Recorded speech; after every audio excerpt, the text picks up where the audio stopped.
call qui n'était pas prévu. Voilà. Mais comme j'ai acheté 3 livres, parce que j'étais en rade, hein, à partir du 15 août, je n'avais plus rien à lire, ce qui n'est pas normal, et que j'ai vu qu'il y avait un des auteurs que j'aime beaucoup qui sortait son nouveau roman pour la rentrée littéraire, et qu'on m'a offert 2 bouquins pour mon anniversaire. En fait, non, on m'en a offert 3, mais le troisième, vous le verrez pas parce que c'est un cadeau trop personnel pour que je vous le montre. Je me suis dit qu'un petit book haul très rapide, hein, sorti de nulle part, pourrait vous plaire. Alors, vous n'êtes pas sans voir que Monsieur le Général Hux est là.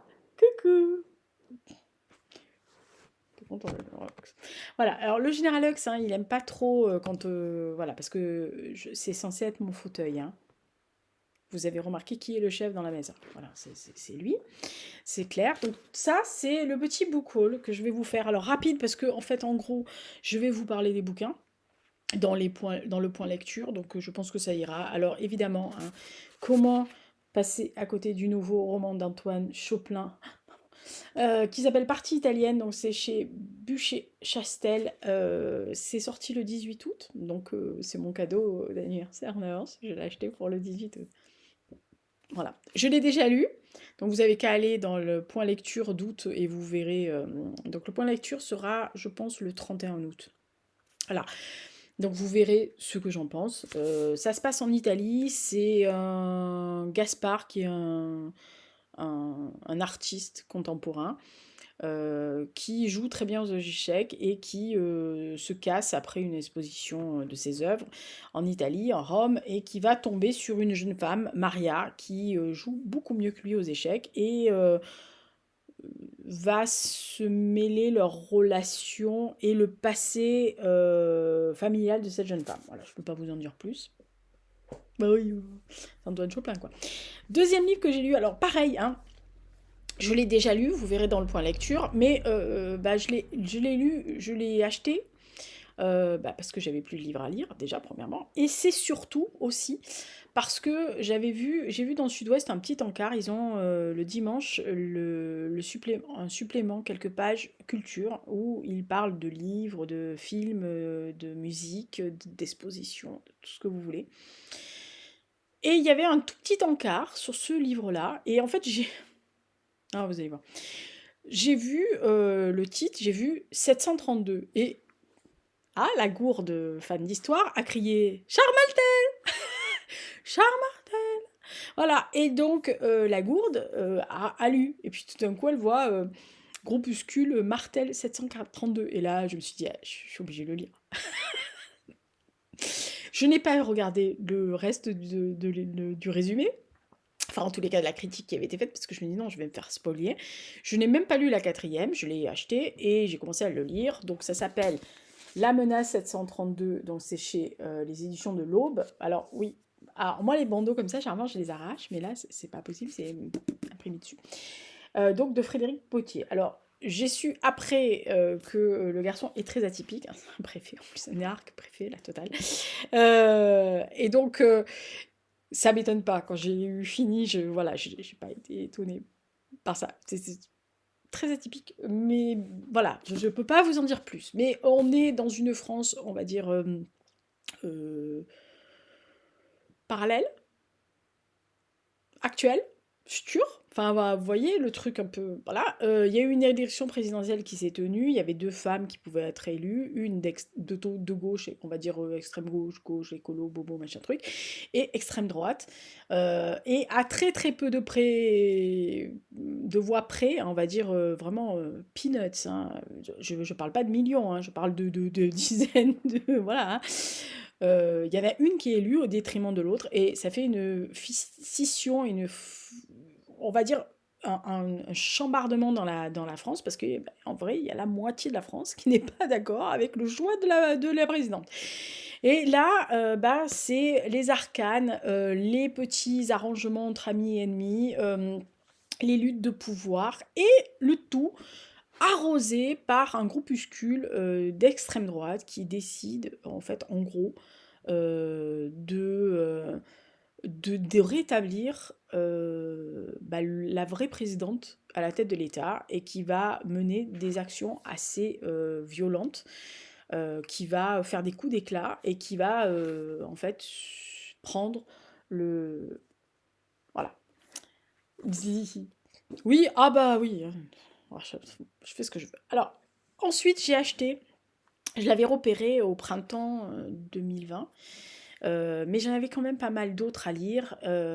Et comme j'avais fini Les actrices sous le Troisième Reich, je me suis dit, oh non, tu vas pas.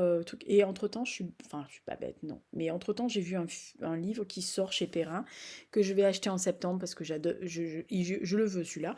Il faut absolument que je le lise. Mais il m'est revenu dans la tête celui-là, donc ça s'appelle Voyage en Allemagne sous le Troisième Reich, des touristes étrangers racontent la montagne du nazisme, donc c'est de Julia Boyle. En fait, c'est un livre qui m'avait attiré parce que c'est quand même une période, la montée du nazisme, que Bibi connaît quand même assez bien. Mais j'en avais lu pas mal d'ouvrages où, vous savez, ces témoignages d'ambassadeurs, de journalistes, de sportifs qui sont venus pour les Jeux Olympiques en 1936, de ces gens qui voyageaient en Allemagne, tout simplement, des représentants de commerce, des directeurs, voilà, qui avaient des intérêts dans l'industrie. Et je me suis dit, tiens, ça serait pas mal de te faire une petite piqûre de rappel sur ce genre de choses. Donc là, elle est au milieu d'archives, alors des câbles entre ambassades et ministères, des lettres de touristes, des témoignages qui sont passés dans les journaux, de reportages de journalistes, tout ça dans l'Allemagne, qui est un très beau pays à visiter, au milieu de de ce nouveau régime, certains qui y voient des choses qui leur plaît pas, mais bon voilà. Et en fait, c'est un livre, et voilà, je suis en train de... Je suis à moitié, hein. C'est au moment où je tourne. Donc au moment où je tourne, c'est le 21 août, hein, donc je vous le dis tout de suite. Voilà, donc au moment où je tourne, je suis pile aux images. Euh, c'est des choses qui sont importantes à savoir parce que il y a toujours ce gros problème qui est de plus en plus exposé actuellement, de gens qui jugent l'histoire par rapport à ce qu'ils savent de l'histoire après les événements. Alors c'est hyper facile hein, de dire que oui, non, mais j'aurais jamais accepté d'être en Allemagne en 36, 37. T'en sais rien déjà, premièrement. Et puis, les gens qui allaient se promener, quand vous lisez les témoignages ou que vous avez des gens, si vous avez peut-être eu la chance de rencontrer des gens qui ont été en Allemagne dans les années 33, 34, 35, qui vous disent textuellement, mais en fait, moi j'étais dans telle ville, bon, à part des chemises brunes, des oriflammes, ces saluts nazis qui tombaient toutes les 5 secondes. Moi, j'ai jamais été oppressée, j'ai jamais vu quelque chose qui m'a choquée, je n'ai jamais vu d'exaction, etc. Euh, le, pour exemple, vous allez visiter un pays, etc. Vous allez en 33 en Allemagne, vous visitez au printemps, ouais, tout, c'est joli, il fait beau. Vous allez à Berlin, c'est joli, il fait beau. Bah, excusez-moi, le camp de Dachau a été ouvert à cette époque-là. Vous croyez vraiment qu'il y avait écrit «Entrez, visiter le camp», machin, non? Ah bah non, c'est une prison pour détenus.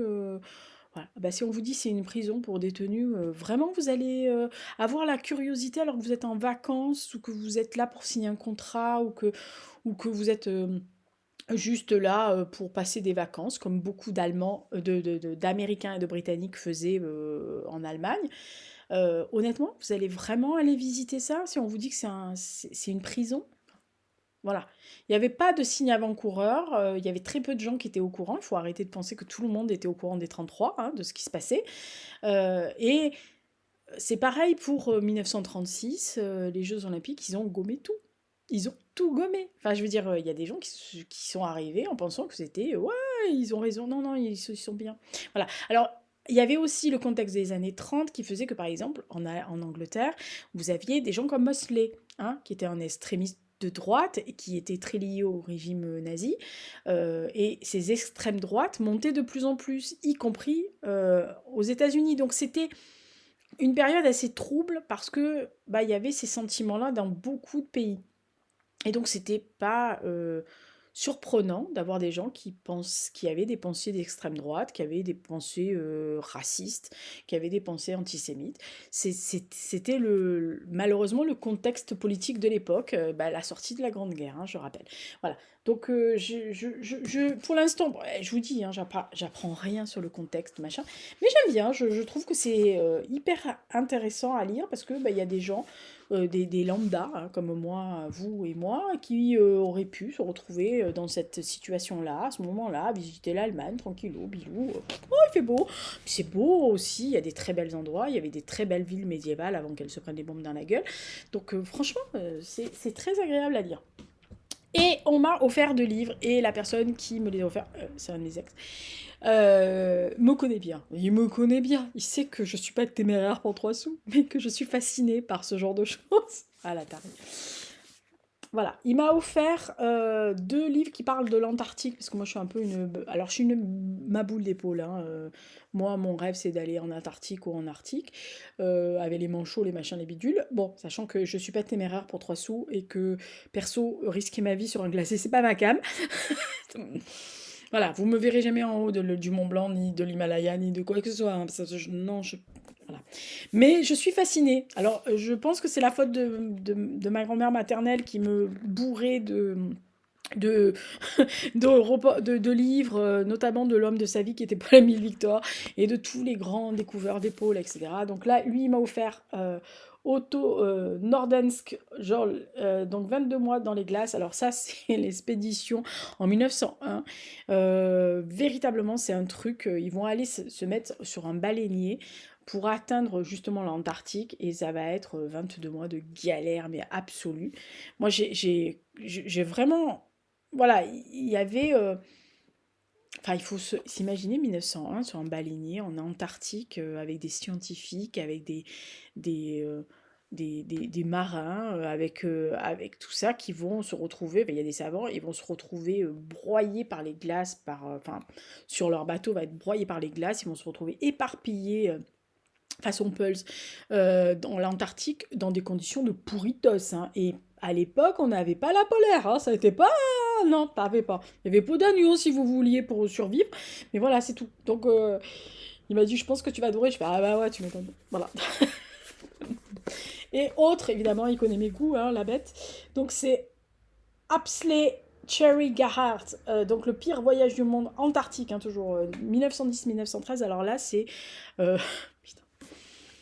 c'est l'expédition de Falcon, donc de Robert Falcon Scott, qui est parti avec Terra Nova, avec une expédition Terra Nova, qui va partir avec des scientifiques, etc. En fait, leur but, c'est d'aller en Antarctique pour aller récupérer des œufs de manchots empereurs pour étudier, parce qu'ils sont là-bas pour étudier la faune, la flore, le machin, le truc, le bidule, et surtout faire des articles sur les oiseaux.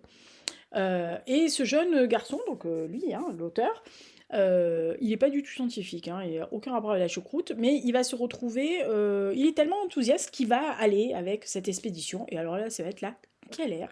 Mais alors, quand je vous dis la galère, c'est une catastrophe, ça va être la pire tragédie qui ait été faite en Antarctique, et l'auteur va revenir, alors dans des conditions...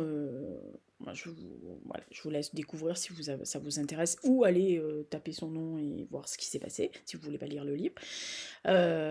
Et il va être plongé, quand il va revenir, dans la Grande Guerre, dans les Flandres. Il va être grièvement blessé et il va rapatrier. Et c'est son ami Georges Bernard Shaw qui va le pousser à écrire ce livre, donc Le pire voyage du monde, pour pouvoir justement raconter l'histoire de l'expédition de Robert Falcon Scott.